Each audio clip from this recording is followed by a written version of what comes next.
Hello everybody, my name is Jay and I am coming to you with some problems with these vape pen cartridges.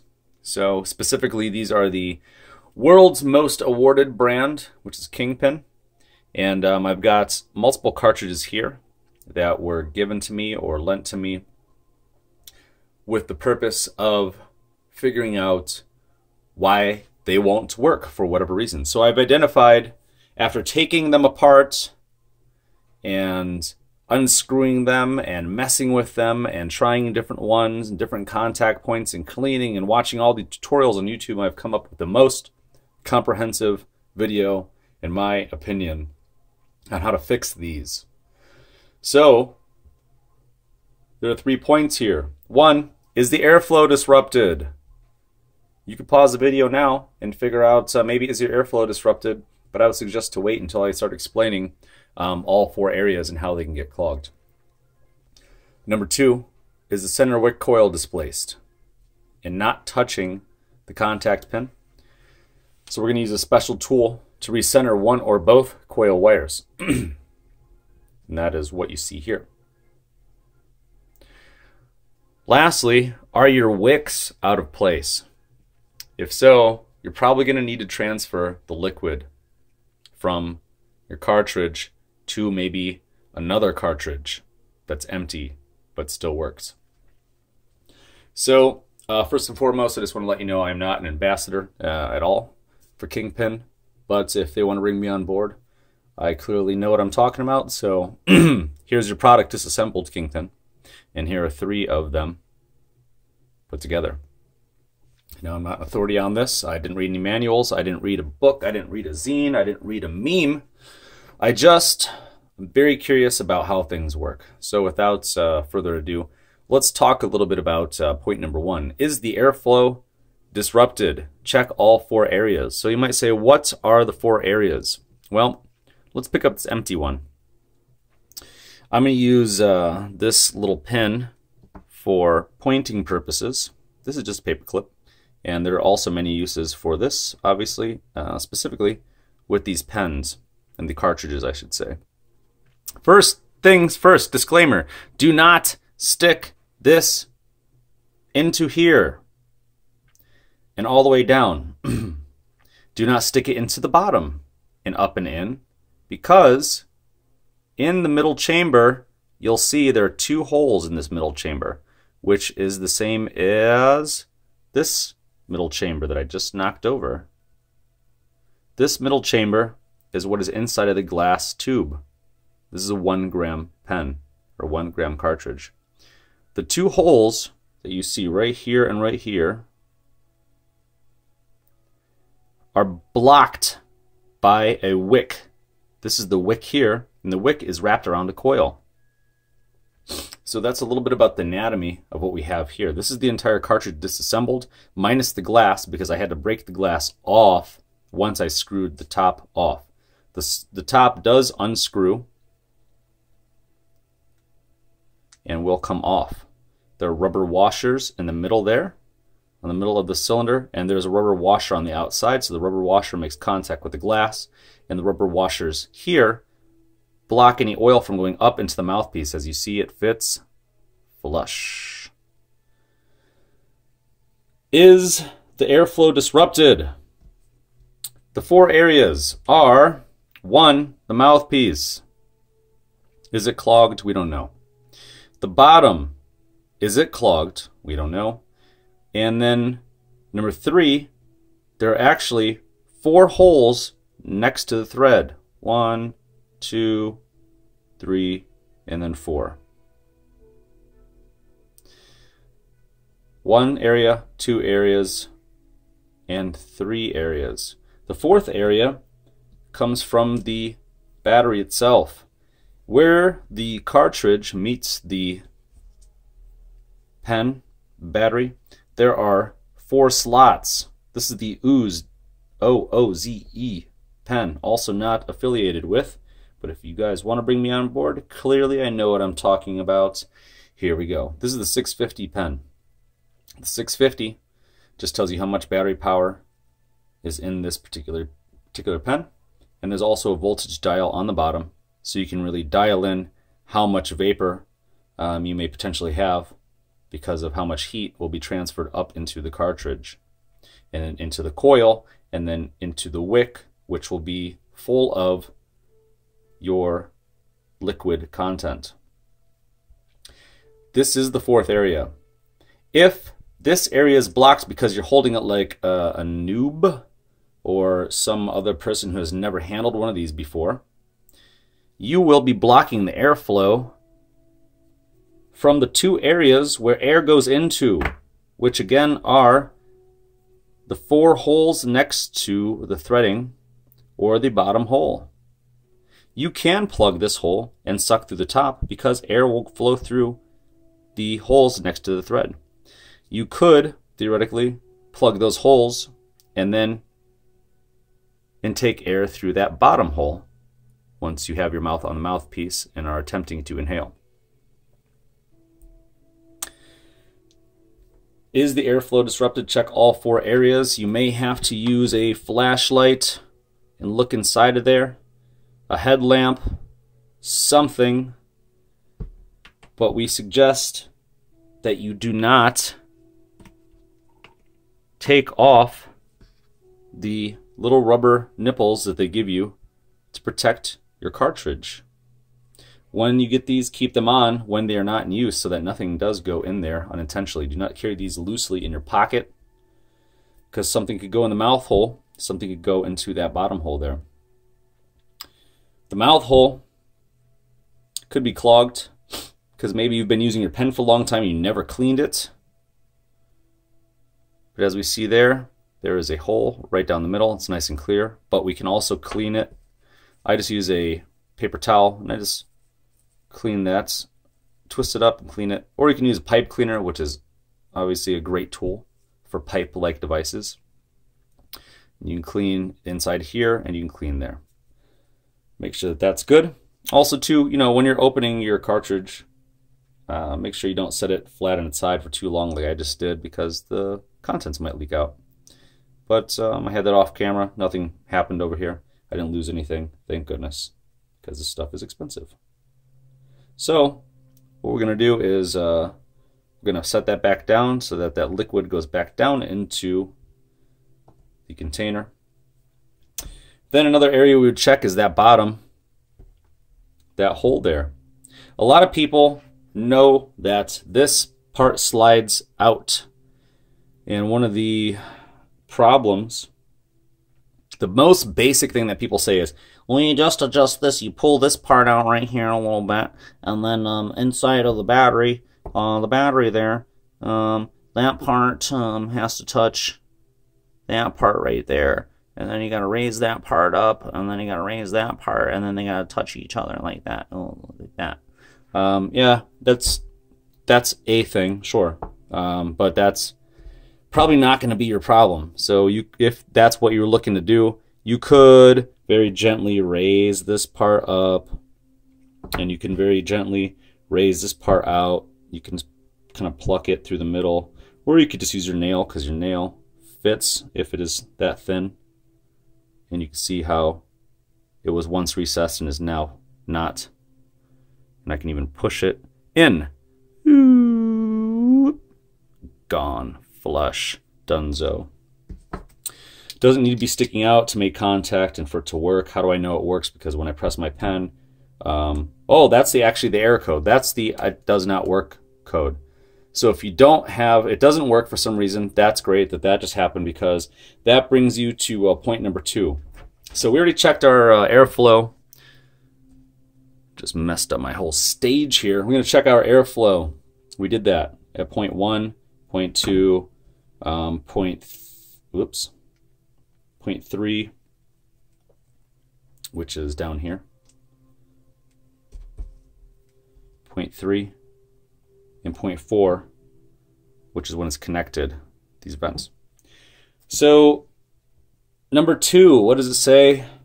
It says, is the center wick coil displaced? Well, I'm going to cap this back up because that's just good habit. Good habits are hard to find. Put that right there. This cartridge is relatively empty on purpose because this one wasn't working, and I transferred the liquid into that one.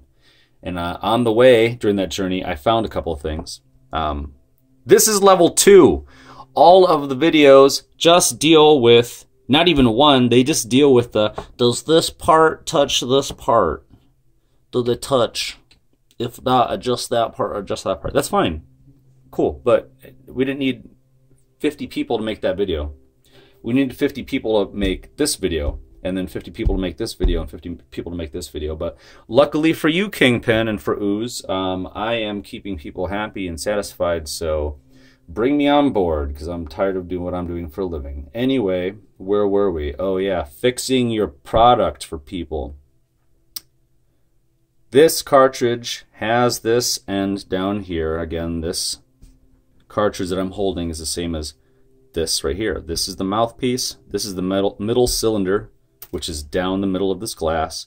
And then you have a wick wrapped by a coil and a wick wrapped by a coil. This wick is missing. I tore it off intentionally. Then you have a rubber gasket, and then you have a metal contact point. This is the point that touches the battery inside of your pen.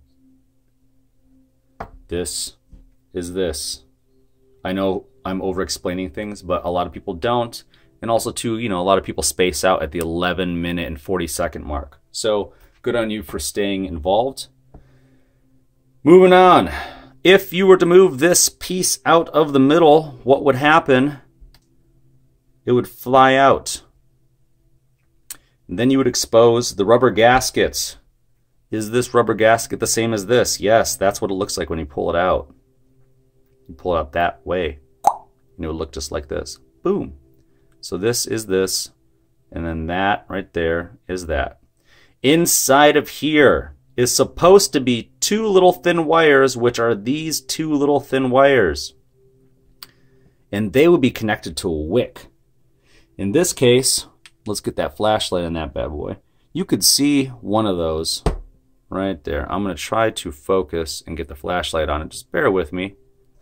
I know you don't like watching long videos, but hey, maybe your pen is broken and you're all bummed out and you're just being held hostage by Mr. Informative over here because, you know, you want the thing to work because you have a desired effect in mind. Check it out. There's one coil right there, one wire. There should be 2. And if I personally look at it, which is not going to be helpful to you, I can see that the other wire is down in there. Put my flashlight away, boom. What I used was I went to my sewing kit. Yes, sewing kit. And I got this little tool. This is for threading. This is an assistant. This is an assistant for threading. Go through the needle head. Go through the eye of the needle. Jeez Louise. Go through the eye of the needle, and then you would put your thread into that part, and then you would pull it through. That's what this is intended for, but today it's for THC vaping products. So that is a very thin gauge wire, even more thin than that stuff down there. How we get that out is we just kind of go fishing.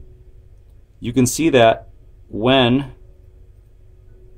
we go inside of there, the metal wire is hooked on the end conveniently, and we can see that I've hooked onto that wire. There are 2 of them though.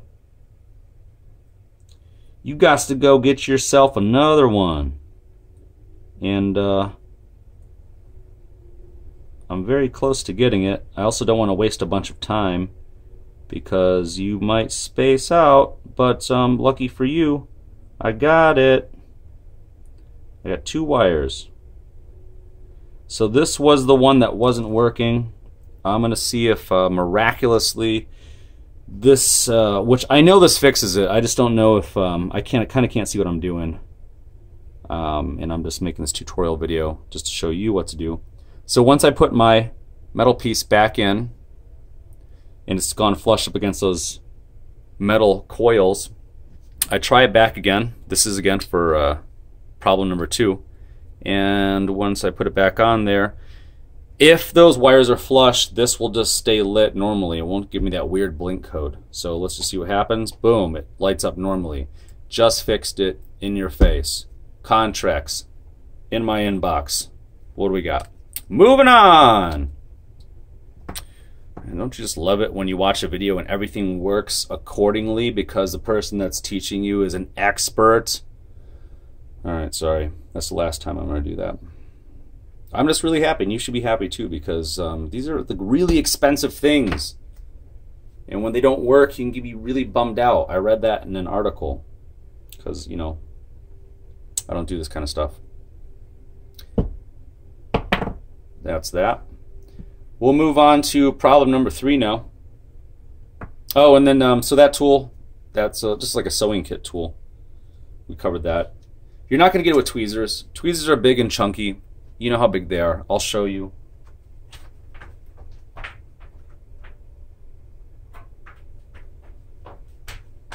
And I'm back. Here are tweezers. You think that's going to get in there inside of that teeny tiny hole? You ain't getting in that hole, I'll tell you that much right now. Boom. Good luck with those big fat tweezers getting inside of that little hole. It's just not going to happen. And this is probably the only tool you'll have that's even close to what you need. And you're going to say, well, it's the only tool I have. I'm going to make it work. You're going to mess up something. And if you do mess something up, well, something's going to happen. It's probably going to be step number 3. Boop. Are your wicks out of place? In that case, you're probably going to need to transfer the liquid. And that's what happened to me. I had to transfer the liquid from this one to this one because those coils that are attached to that wire that we just pulled with this tool got knocked out of place. If you look at this, sorry, right there, that is the wick. It is wrapped around and around and around by this little wire. So the wire comes up, wrapped around, around, and then it comes back down. That wire, one set is on the outside of this rubber washer. The other set is inside the rubber washer. The inside set is the one that we just did on that cartridge with this tool. That's the one that we just plucked out of. That was in the middle.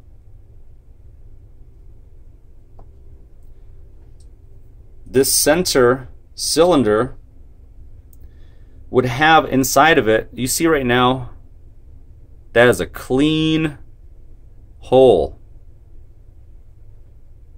This again would be attached to the mouthpiece on this side, and on the bottom, this is what would screw into the bottom of the vape pen, except for it's missing one thing. What is it? The glass. I had to break the glass off because, yes, it's open on the one end, but on the other end, it's molded into place, I believe. So I broke it off for the demonstration of this video so that you don't have to go injuring yourself or somebody that you love. We're at 18 minutes now. This is the this is a middle cylinder.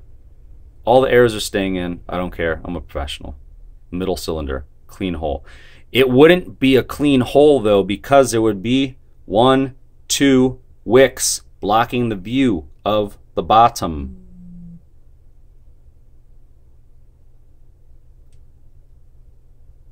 That hole would be occupied by the 2 wicks. If you held it over a flashlight, remember our flashlight from earlier? I'm going to blind you for a second. It's a demonstration. If I cover this hole and just plug this little bad boy right in there, we should see, hey, look at that. We could see through there. And there are some obstructions. It is not as clean and open and empty as this. So again, we're looking right here. If it had fluid inside of that cylinder, it wouldn't be a clean light. What color would the light be? You guessed it, it would be this color. We would be able to see down the middle if there was fluid leaking into that middle cylinder. So the middle cylinder could get clogged because one of the wicks have been moved out of place somehow. And that might have been our fault earlier using this little tool, or maybe something happened during shipping, or maybe this little metal piece went up and down and up and down and up and down and up and down too much. Or maybe we dropped it. Or maybe it was in a pocket full of pennies. Or maybe it was in a pocket full of posies. We don't know what the case might be. But for whatever reason, fluid is now going into those holes. And again, what are those holes for? Those holes have the wicks inside of them. They go straight across. The fluid goes into the wicks. The wicks are wrapped with coil. The coil gets heated by an electrical current from the battery. The battery makes contact with this metal piece, which is this metal piece right here. And on the inside of this metal piece are two wires that are attached to a coil, which is wrapped around a wick. And on the outside of the rubber washer, which is now here, is another set of wires. If any of those wires are displaced, you will get a blinking code, which we saw earlier. If those wicks are out of place,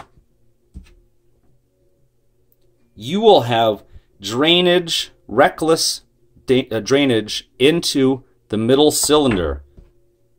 This fluid will start to fill up this compartment with fluid, and it will sound very slurpy and wet and bubbly when you take a draw from your mouthpiece. The oil can leak out of the mouthpiece, and the oil can leak out of the bottom. And potentially the oil could leak out of the air holes, all of which equal a gurgling, slurpy sound when you draw on the cartridge. So if your wicks are out of place, you're going to need to transfer the liquid. So what I did was I took the cartridge that was good. Let's pretend this was the good cartridge. It's empty for the most part. I put the cap back on. Why? So I could stand it up without it falling over, which it may anyway. But if you have a good level surface, it's going to stand up straight. But before I did that, what I actually did was I unscrewed the top to make it open and ready to receive new liquid. That is what it looks like. Again, do not get any liquid into this hole. That should be nice and clean. The only thing that should go into that hole is the vapor of your oil once it is heated up by your coil heating element there. So I've got this open. I've got it on a nice flat surface. It's ready to receive, I hope. I took the cartridge that I wanted to empty the contents out of. Let's say this was a cartridge that was broken for some reason and it wasn't lighting properly, and maybe the coils are pushed in, maybe I'm getting some other weird blink code, maybe I did steps 1 and 2, it's not working. I'm just going to get the content out of here and put it into this other cartridge. So what I did was I also unscrewed its top. Note there's a rubber washer to go flush up against the glass, and there are rubber washers here on the middle cylinder that will go flush up against the mouthpiece, as you see, so that the contents won't leak up into the mouthpiece. Once I have my two cartridges disassembled, I'm going to show you a side view. You would be doing this straight up and down, but I'm going to show you a side view. So what I did was I waited for all the fluid to go down into one side, and then I heated it a little bit with a lighter so it became more runny. And then I ran it down the side, let these two tips touch, but not inside, but just on the outside. What ended up happening was the fluid ran down, touched this middle cylinder, and it touched then this middle cylinder and just rode right down the side and into the new vial. Once I got to about the empty point, what I did was, say it got nice and full like that. We're just reversing here. It got nice and full. What I did was I set it down like that, and I took the other cartridge so I can get the last few drippings out of it, and I put it right on top. And you're gonna say, no way, that's ridiculous. What kind of factory ancient aliens countertops do you have over there, and what kind of skills do you have? I mean, I might be an alien. It's okay. Boom. I just stacked things on top of each other. I can also stack tennis balls on top of each other, golf balls, you name it. Again, Kingpin, looking at my inbox, still nothing. It's okay. We get all day. These two things go on top of each other. Then your fluid can leak down into the new cylinder. What does that look like from a side view? It looks like this. They'll be sitting right on top of each other, and that fluid will be dripping from this one to this one. It'll go right down the middle, we hope. And if not, I made this. I just got this. This is a piece of mail. This was a piece of mail. So I took, this is the clear parts, which would have, you'd read it from the outside. This is the part that the mailman had been touching. I used the inside. And then if you were worried about anything spilling, but you wanted to contain it and get it back later, I put it right on top of there. And I had done this the first time I didn't know what to do. You know, I stacked them on top of each other like that, because again, skills to pay the bills.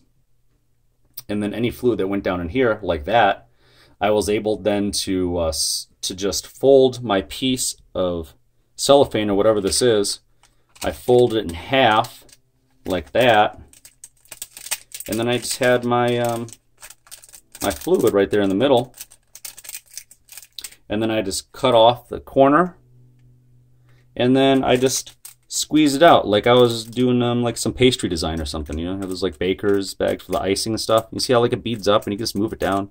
And you squeeze it down into the side of your cartridge, depending on how much it matters and means to you. You know, maybe $50 or $60 or however much you're paying is a lot, or maybe it's not. But at either way, or at either rate, at any rate, it's not bad to save your time, to save your money. And these things can be pricey and expensive. So hopefully I answered some questions for you. I know this video is 28 minutes long at this point. So just a recap of everything that I have here. The Sharpies were kind of pointless. I was doing something earlier with them. The tubes for the cartridges themselves, the pen by Ooze, O-O-Z-E, Kingpin cartridges, most awarded brand in history thus far. These are mouthpieces. This is the anatomy of the whole cartridge, the mouthpiece, the centerpiece there. 2 coils with 2 wicks. 1 wick is missing because I removed it. The rubber gasket, and then the metal contact point that makes contact with the battery of the pen, the battery.